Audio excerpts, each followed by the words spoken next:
da Palavra de Deus que temos lido nesta noite, o Salmo de número 63.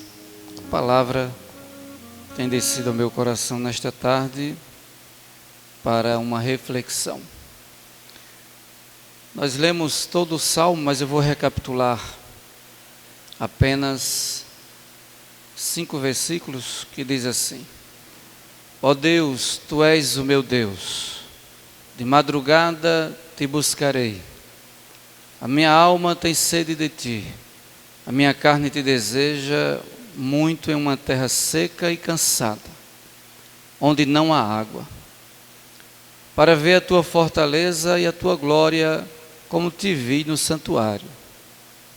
Porque a Tua benignidade é melhor do que a vida, os meus lábios Te louvarão. Assim eu Te bendirei enquanto viver, em Teu nome levantarei as minhas mãos.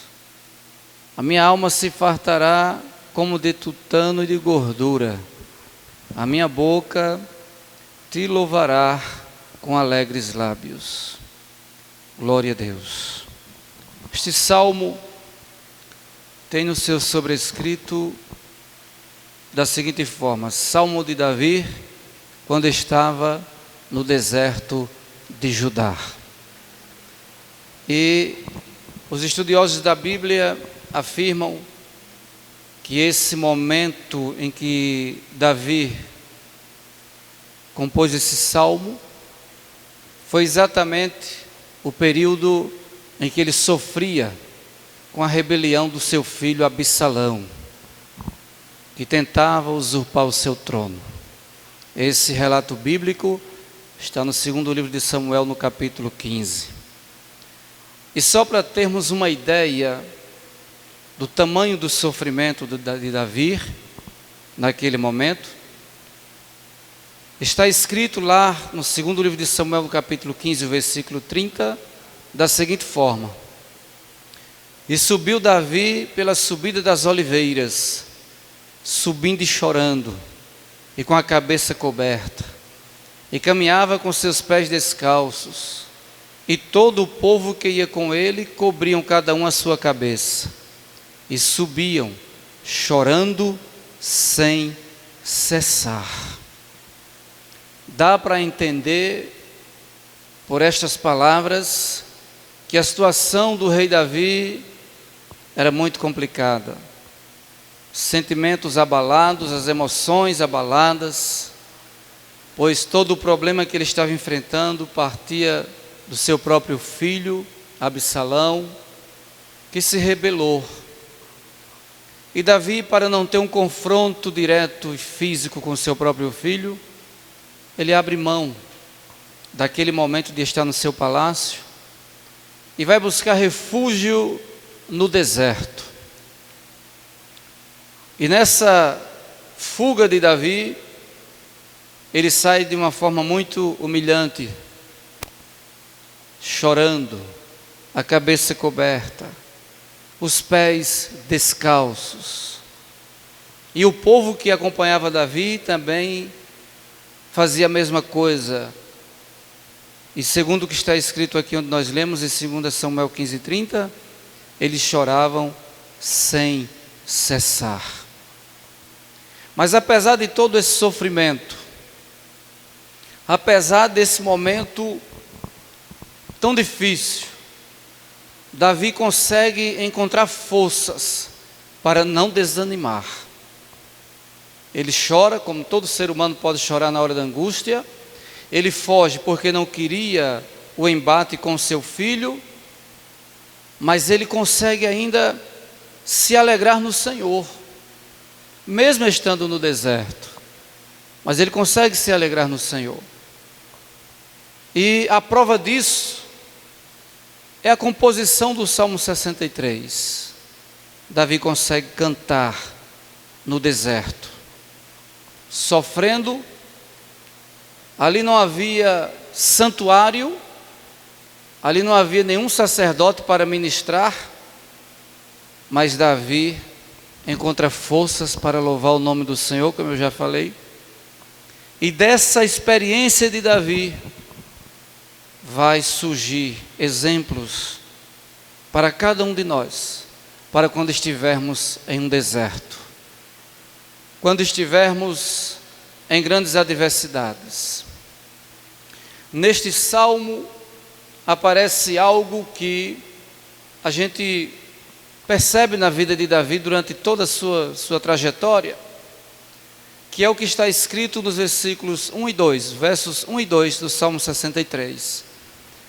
As palavras de Davi é da seguinte forma: ó Deus, Tu és o meu Deus, de madrugada te buscarei, a minha alma tem sede de Ti, a minha carne te deseja muito em uma terra seca e cansada, onde não há água. Terra seca e cansada, onde não há água, quer dizer, deserto. Ele está literalmente no deserto. Mas o que eu quero dizer é que o que se destaca em Davi é esse anseio pelo Deus que ele serve. Isso marcou a história de Davi no seu relacionamento com Deus. Em todos os momentos da vida de Davi, ele faz questão de dizer: a minha alma tem sede de Ti. E aqui ele complementa dizendo: a minha carne te deseja muito em uma terra seca e cansada, onde não há água. Davi sempre deixou claro que o seu maior anseio, o seu maior desejo, a sua maior necessidade não era material. Apesar de haver grandes necessidades materiais num deserto, necessidades físicas, falta de água, falta de comida, o sol é muito forte. Davi tinha todas as necessidades também, como qualquer ser humano. Mas o seu anseio maior era de ordem espiritual. Davi tinha certeza que se ele tivesse bem espiritualmente, ele venceria os problemas físicos. Se ele tivesse bem espiritualmente com Deus, não importava o que lhe faltava. Por isso que Davi é muito claro em deixar esse sentimento muito forte nas suas palavras. É só relembrar o que está no Salmo 42, que nós vamos dar reforço a isso que eu estou falando. No Salmo 42, que até já pregamos aqui em uma certa oportunidade, Davi diz: como o cervo brama pelas correntes das águas, assim suspira a minha alma por Ti, ó Deus. A minha alma tem sede de Deus, do Deus vivo. Isso aqui era uma constante na vida de Davi. Apesar de todas as outras coisas que ele precisava, mas ele colocava como necessidade essencial, de primeira ordem, o seu contato com Deus, a sua comunhão com Deus. Era como se Davi estivesse dizendo que poderia faltar tudo, poderia perder tudo, alguém poderia até lhe tirar do trono, como era a tentativa naquele instante. Absalão tentava usurpar o seu trono, mas ele dizia: mas a minha alma tem sede de Deus, do Deus vivo. Ainda estando nesse deserto, mas o meu desejo é estar bem com o Senhor. E ele consegue cantar no meio do deserto. Essa experiência de Davi vai nos lembrar de alguém que tem um exemplo maior com relação a essa necessidade espiritual em primeira ordem. E o exemplo maior que nós temos é o próprio Jesus. Quando lemos em João capítulo 4, e versículos 31 ao 34, nós vamos nos deparar com um momento em que os discípulos deixam Jesus ali em Samaria, na beira do tanque de Jacó, conversando com uma samaritana, e os discípulos entendem que havia uma prioridade para eles, era ir à cidade comprar alimentos. E não estavam errados, foram comprar alimentos. Jesus trata da necessidade espiritual daquela mulher. Aquela mulher é restaurada pelas palavras de Jesus, sua vida é transformada, mudada.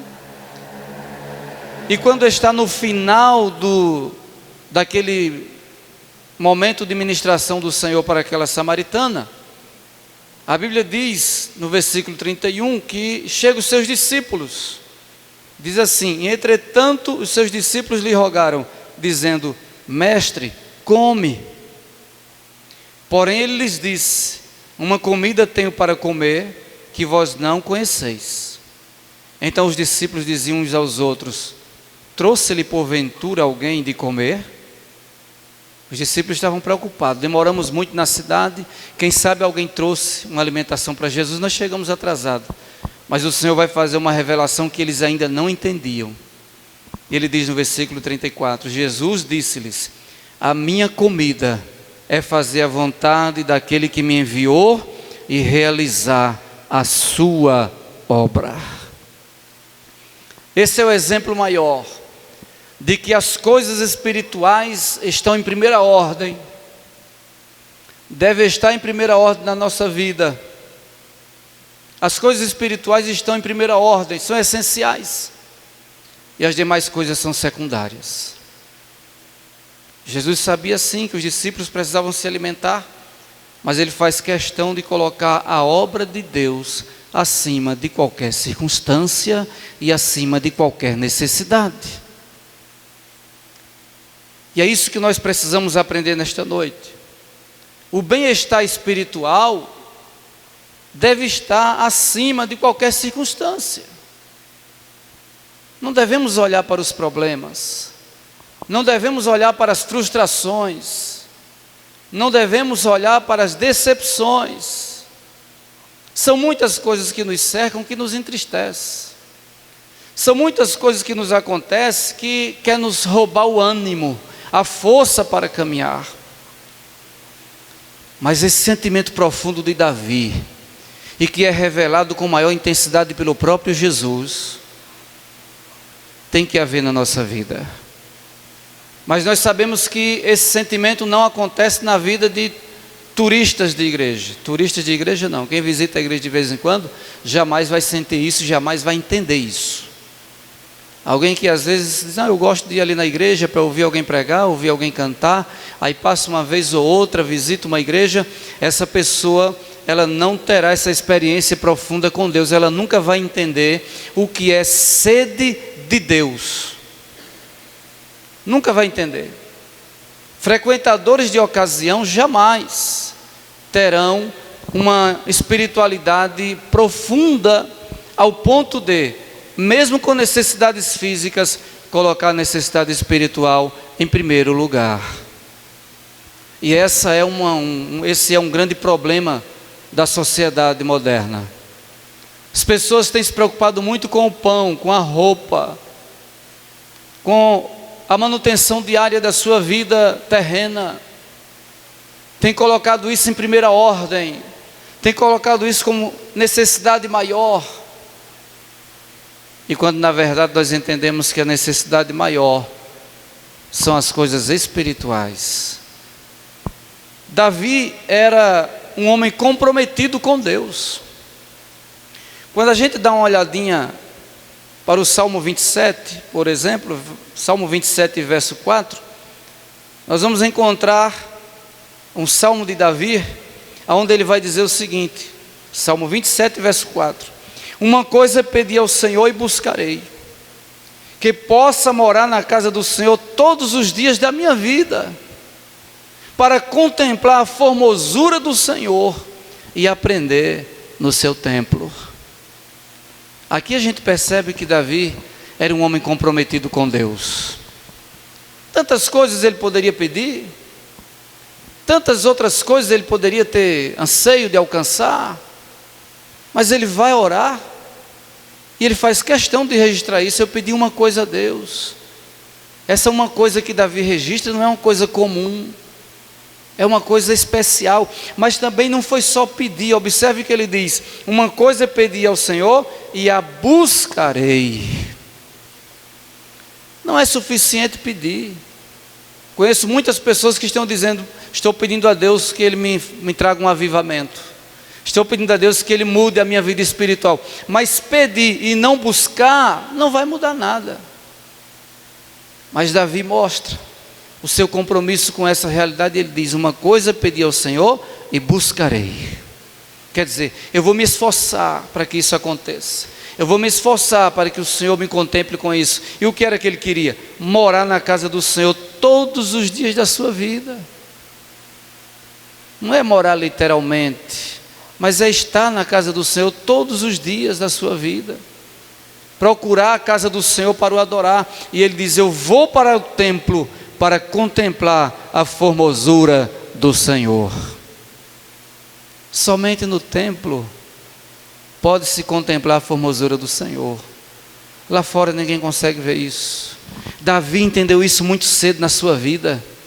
E Davi começou a viver, mesmo sendo rei, mas ele era submisso a isso, ele era interessado, ele sabia que tinha necessidade, ao ponto de que quando você adianta um pouquinho, vai para o Salmo 84, e versos 1 e 2, você vai encontrar palavras do salmista, que vêm de corroborar com esse sentimento de Davi.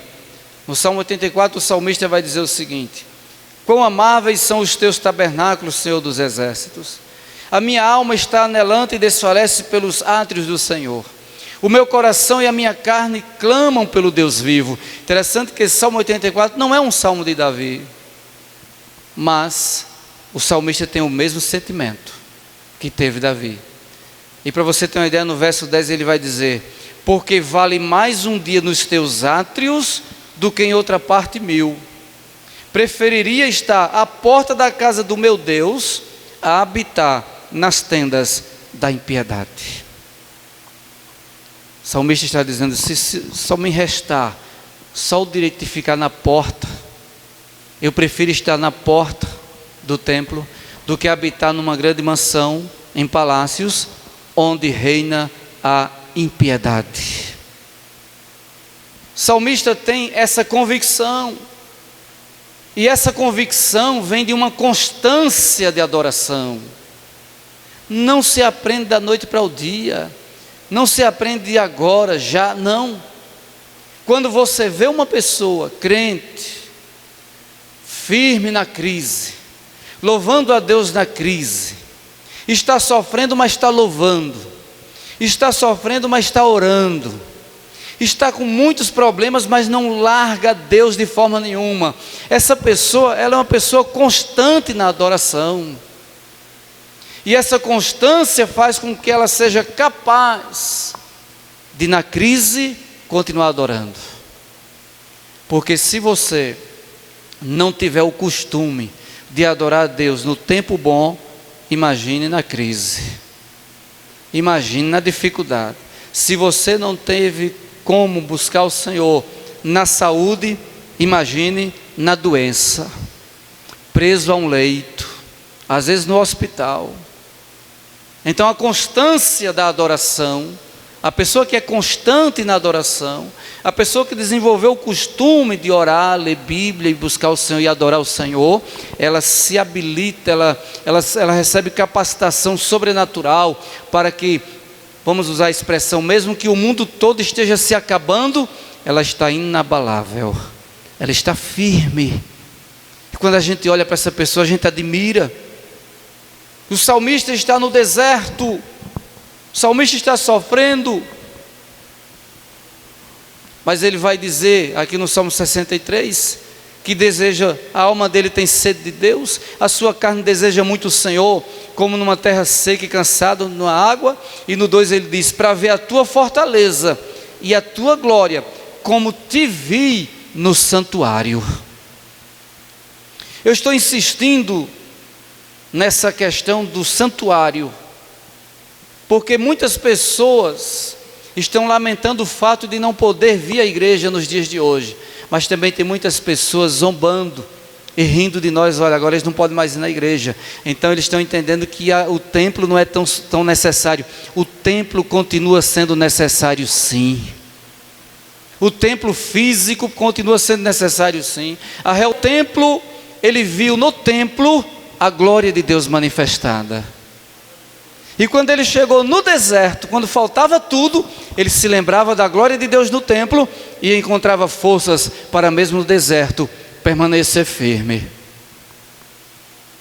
É preciso repensar isso. E aí, adiantando um pouco aqui no Salmo, nós vamos ver do verso 3 até o 5, Davi louvando a Deus.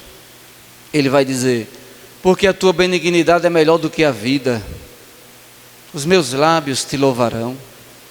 Assim eu te bendirei enquanto viver, em teu nome levantarei as minhas mãos.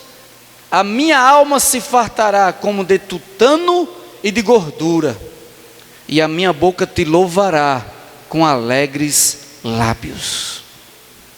Davi está louvando a Deus agora nesse louvor. Nós precisamos tirar lições daqui.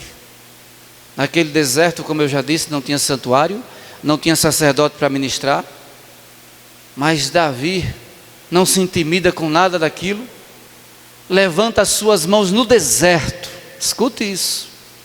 Davi consegue, no meio do sofrimento, levantar as suas mãos e louvar a Deus. Davi consegue adorar o Senhor no deserto, em vez de murmurar, como da forma que muitos de nós fazemos muitas vezes, em vez de reclamar, como nós muitas vezes é a nossa tendência. Davi dá um exemplo, levanta suas mãos em meio ao deserto e começa a adorar e exaltar o nome de Jesus. Mesmo estando faminto e sedento, faminto de comida literalmente falando, sedento de água literalmente falando, ele vai louvar ao Senhor. Davi se sente tão alimentado pelo louvor, que ele vai falar algo que eu queria chamar a sua atenção.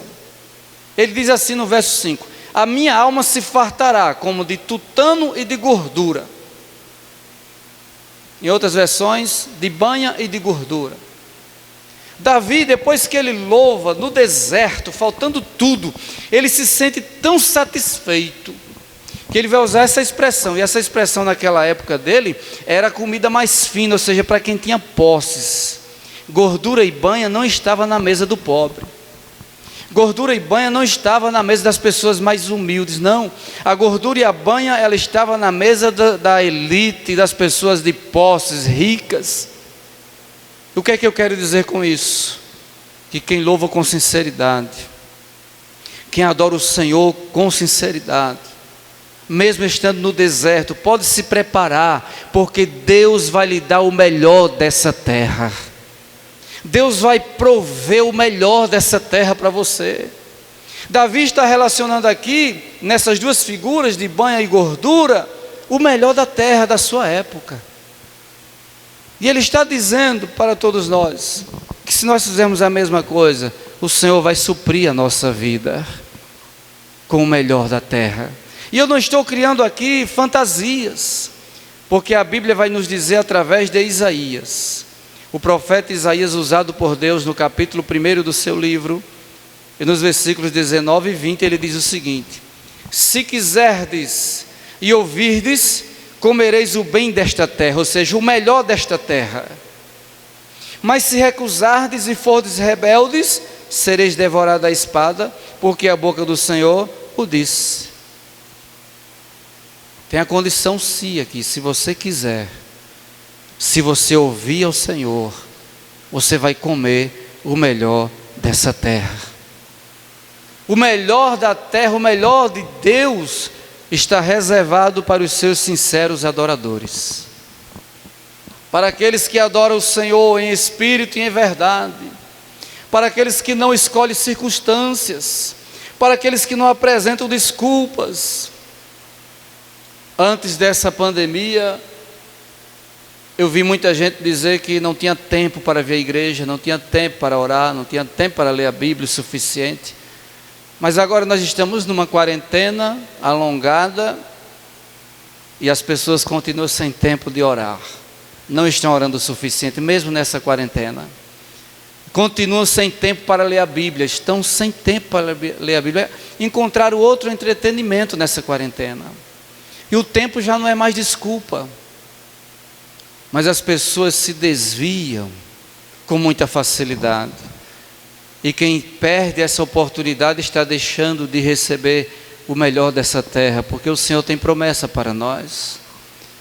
Você está numa terra seca, numa terra sem água, mas se você fizer o que Davi fez, adore ao Senhor, adore, esqueça o sofrimento, esqueça as mágoas, esqueça as decepções, esqueça tudo que é contrário a você hoje, e adore, abra a tua boca, adore o Senhor literalmente, levante tuas mãos para os céus, adore a Ele, porque Ele vai te recompensar com o melhor dessa terra. Você vai ser alimentado, e a tua alma vai ficar farta, como Davi disse, a minha alma se fartará, como de tutano e de gordura, e ele diz, a minha boca te louvará com alegres lábios. Davi tem essa capacidade, como eu já disse, porque ele tinha costume de ir ao templo, à casa do Senhor.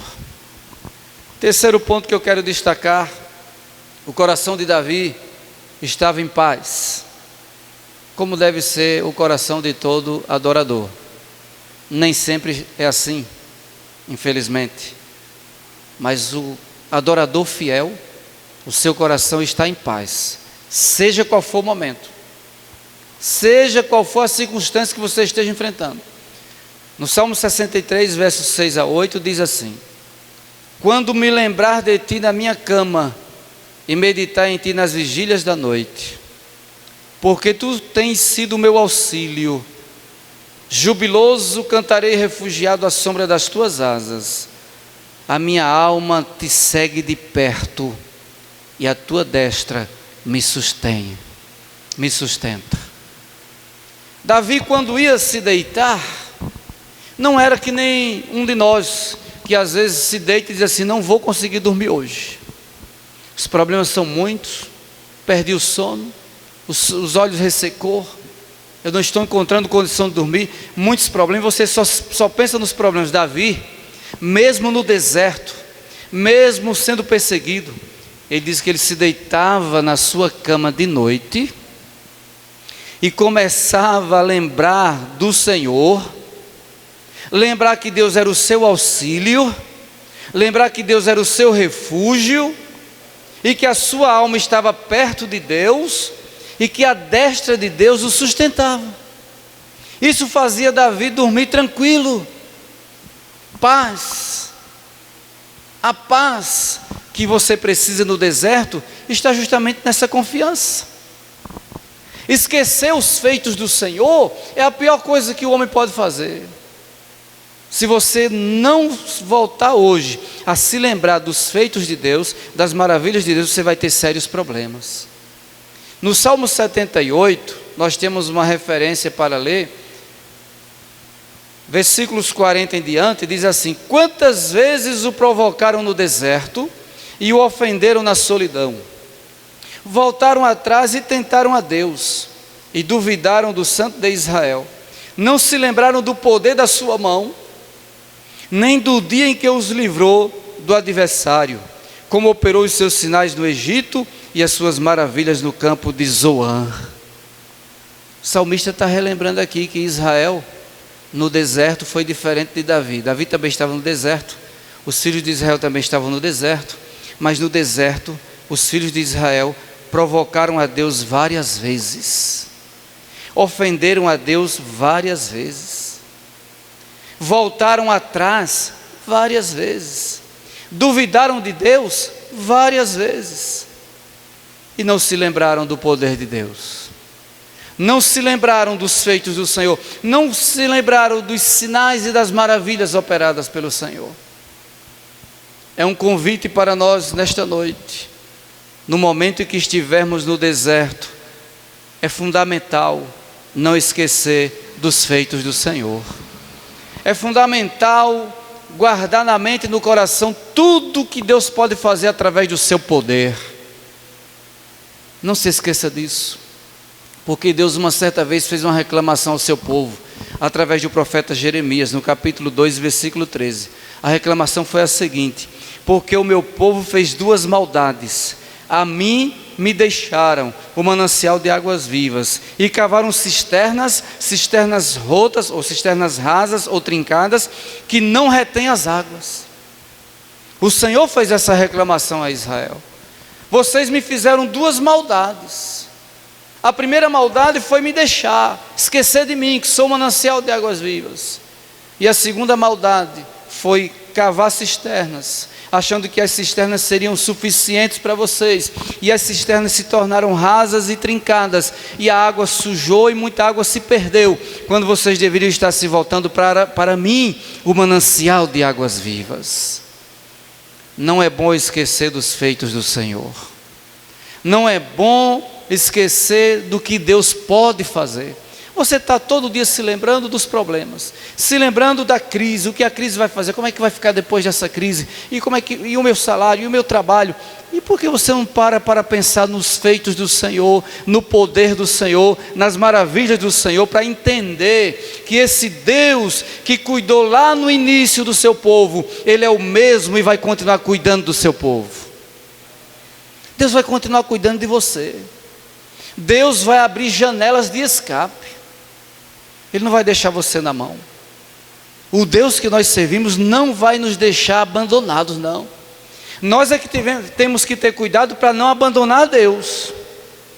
Nós é que devemos ter cuidado nessa crise agora, para não se esquecer de Deus. Porque Deus jamais se esquece do seu povo. Deus jamais abandona a sua igreja, em hipótese alguma.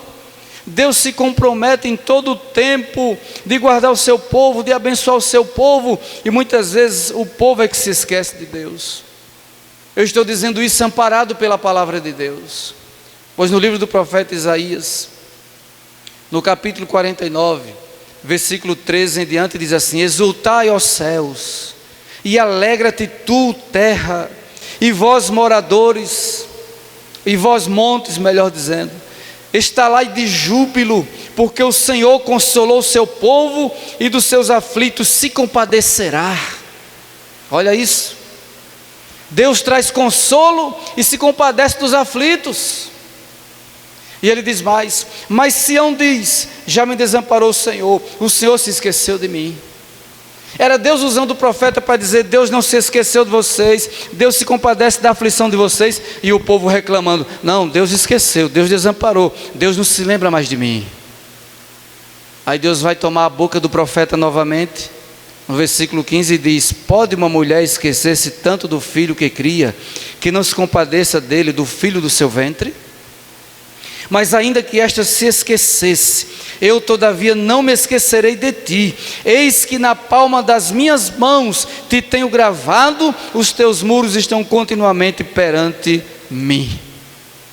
Garantia de Deus, Ele não te esquece. O teu nome pode não ter nenhum significado aqui na terra. Você não pode não ter nenhum status social. Você não aparece nas manchetes de jornais, você não aparece em nenhuma reunião importante, mas o teu nome está escrito nas palmas das mãos de Deus.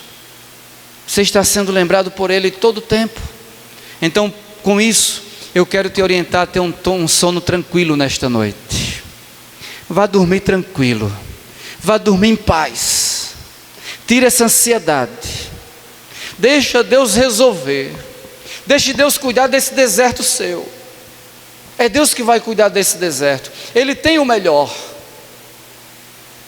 Para caminharmos aqui para a conclusão dessa mensagem, algumas pessoas ignoram as palavras de Davi, quando ele vai escrever os versos 9, 10 e 11, desse Salmo 63, quando ele diz: mas aqueles que procuram a minha vida para destruírem, irão para as profundezas da terra, cairão a espada e serão uma ração para as raposas. Mas o rei se regozijará em Deus, qualquer que por ele jurar se gloriará, porque se tapará a boca dos que falam mentira. Tem pessoas que criticam Davi porque ele fala palavras com relação aos seus inimigos, dizendo que eles seriam julgados, que viria juízo sobre eles, eles seriam levados às profundezas da terra, cairiam à espada, se tornariam ração de raposas. As pessoas ignoram isso, mas eu tenho que chamar à lembrança o seguinte: por que Davi orou dessa maneira? Porque na tentativa de matar Davi, os inimigos que se levantavam para matar Davi, não estavam apenas se levantando contra a vida de Davi, estava se levantando contra um projeto de Deus na vida de Davi. Porque se você prestar atenção, a vinda do Messias deve-se à descendência de Davi.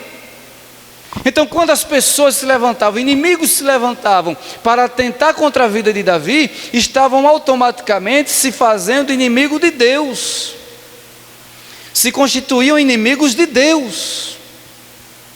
E todo aquele que se opõe à vida de uma pessoa, que Deus tem um projeto, pode ficar certo, você estará lutando contra Deus. Se você se levantar, ou qualquer pessoa lá fora, contra a vida de uma pessoa, que Deus tem um projeto na vida dela, você vai se encontrar lutando com Deus. E eu não estou aqui criando heresia. Eu gosto sempre de ler um versículo bíblico para amparar aquilo que eu estou dizendo. E eu quero convidar você a ler no livro do Êxodo, no capítulo 23, e versículo 20 em diante, para poder dar respaldo a isso que eu estou falando. Êxodo 23, versículo 20 em diante, diz assim: eis que eu envio um anjo diante de ti, para que te guarde neste caminho, e te leve ao lugar que te tenho aparelhado. Guarda-te diante dele, e ouve a sua voz, e não o provoques a ira, porque não perdoará a vossa rebelião, porque o meu nome está nele. Agora escute isso: mas se diligentemente ouvirdes a sua voz, e fizerdes tudo o que eu disser, então serei inimigo dos teus inimigos, e adversário dos teus adversários. Você não precisa se preocupar. Tem gente me perseguindo, tem gente querendo o meu mal, tem gente que me atrapalha. Não se preocupe com isso não. Existe uma promessa de Deus sobre a sua vida. Existe um projeto divino com a tua vida. Então essas pessoas que se levantam contra a tua vida, elas automaticamente estão se levantando contra Deus. Aí o Senhor diz: serei inimigo dos teus inimigos e adversário dos teus adversários. O Senhor se coloca entre mim e o meu inimigo, entre mim e o meu adversário. O Senhor se coloca entre você e o seu inimigo, entre você e o seu adversário. Você não precisa perder noite de sono por causa disso. Faça como Davi. Lá em Jerusalém, Absalão estava com toda a rebelião, gente preparada, um exército que ele levantou para tomar o trono de Davi. Mas Davi tinha convicção, sabe do quê? Quem colocou a coroa na minha cabeça foi Deus. Se ele tirar, amém. Agora, homem não consegue tirar da cabeça de Davi a coroa que foi colocada por Deus. Ninguém consegue tirar a unção de Deus que está na sua vida. Ninguém conseguirá roubar a bênção de Deus na tua vida. Ninguém conseguirá deter o projeto de Deus na tua vida. Guarde isso no seu coração. O Senhor se faz inimigo dos teus inimigos e adversário dos teus adversários. Então Davi tinha consciência: eu tive que deixar Jerusalém, eu tive que deixar o trono, porque eu não queria confronto com meu filho Absalão. Eu estou aqui no deserto, descalço, cabeça coberta, chorando, angustiado, mas Deus, Ele vai se levantar contra os meus inimigos e contra os meus adversários. Então eu quero concluir dizendo para você: não importa a luta, não importa o deserto, não importa o tipo de inimigos que se levantou, basta você ouvir a voz do Senhor, ouvir a voz do Senhor, louvar o nome do Senhor, e Deus tomará a frente dessa batalha. Deus estará à frente dessa batalha. E para finalizar, eu quero ler ainda o Salmo 60 e o verso 12, para ficar gravado na sua mente e no seu coração, quando diz assim: em Deus faremos proezas, porque Ele é quem pisará os nossos inimigos. Glória a Deus. Não é papel meu, não é papel seu se levantar para tomar vingança. Não, fica sentado, fica parado. Nessa peleja não tereis que pelejar, é do Senhor. Espera. Os teus inimigos são inimigos de Deus, os teus adversários são adversários de Deus. Deixa Ele tratar, e Deus vai fazer coisas extraordinárias na nossa vida, quando nós esperarmos que Ele lute as nossas guerras. Deixa o Senhor lutar a tua guerra, deixa o Senhor contemplar a tua tristeza e angústia, mas louve a Ele, porque no deserto que você está, Deus vai trazer resposta e você vai poder dormir em paz. Faça como Davi: a minha alma tem sede de ti, como em uma terra seca e sem água e cansada. Mas eu quero contemplar a tua glória como eu vi no santuário. Nesta noite você precisa guardar isso no seu coração. Deus disse, e eu quero repetir esta palavra, disse para Moisés: eu serei inimigo dos teus inimigos e adversário dos teus adversários. Você não precisa levantar a mão para essa guerra, você só precisa cair de joelhos. Não levante a mão para guerrear, caia de joelhos e o Senhor vai guerrear por você. O Senhor vai ganhar essa peleja para você e você vai ter a oportunidade de exaltar o nome do Senhor. Mas o segredo é ouvir a voz de Deus atentamente. Faça tudo que o Senhor lhe mandar, em nome de Jesus. Nós teremos mais um louvor. Depois desse louvor, com o irmão Luísio, nós voltaremos para fazer uma oração, encerrando esse culto de adoração a Deus, em nome de Jesus.